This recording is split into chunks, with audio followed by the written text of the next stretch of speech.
You're listening to Systemic Error Podcast. The failure was designed.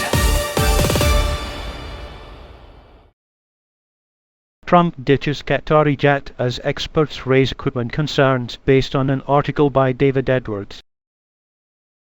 Luxury for one, risk for everyone else. The point was never just the plane. Trump's decision to leave the newer Qatari-gifted jet behind and fly this older Air Force One out of Turkey lands like a small absurdity until the details catch up. The replacement aircraft may lack the defenses and command systems that make a presidential plane more than a vanity project. Meanwhile, the retrofit was financed by siphoning money from the Sentinel nuclear missile program. That is his actual story. Power decides, Ben explains. The relevant power here is not the decorative aircraft itself. It is the presidency, the Air Force, and the contractors and agencies that can redirect public money, classify capabilities, and normalize a rushed conversion for a president's personal preference. Trump made the public-facing choice and then framed it as spectacle. The institutional machinery around him made it possible.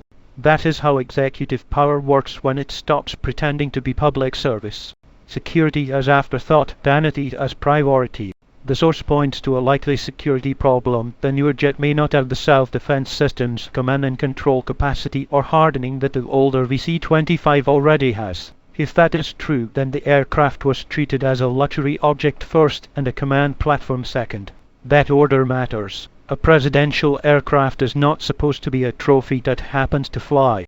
It is supposed to function in a crisis. If the retrofit traded away rarely used mission sets to produce a more presentable plane, that is not efficiency. It is institutional self-degradation in service of presidential ego.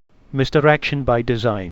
The cheap framing would be to call this a security concern story and stop there, as if the problem were a neutral engineering puzzle. It is not. The problem is that public resources were diverted to satisfy Trump's aesthetic and political preferences while the basic question of what the plane needed to do apparently remained unresolved or classified away from scrutiny. When officials talk around the missing capabilities instead of naming the trade-offs, they are not clarifying the issue. They are protecting the people responsible for making the bad bargain.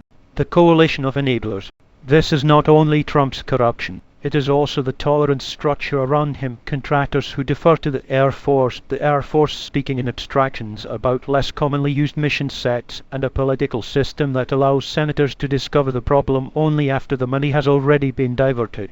Chris Murphy and Senate Democrats are doing what the oversight branch is supposed to do, force the question of what got taken from a Sentinel program and why. But the larger indictment is that this kind of transfer can happen at all without immediate institutional rejection.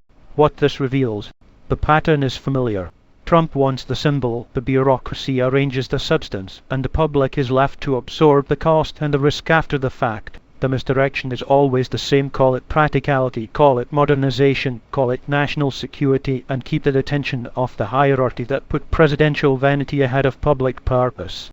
That is how authoritarian politics in a democratic shell deforms institutions. It does not announce itself as theft. It arrives as a procurement decision. You've been listening to Systemic Error. Thanks to Ross Story for today's article, with the automated voice of Arctic. Thanks for listening.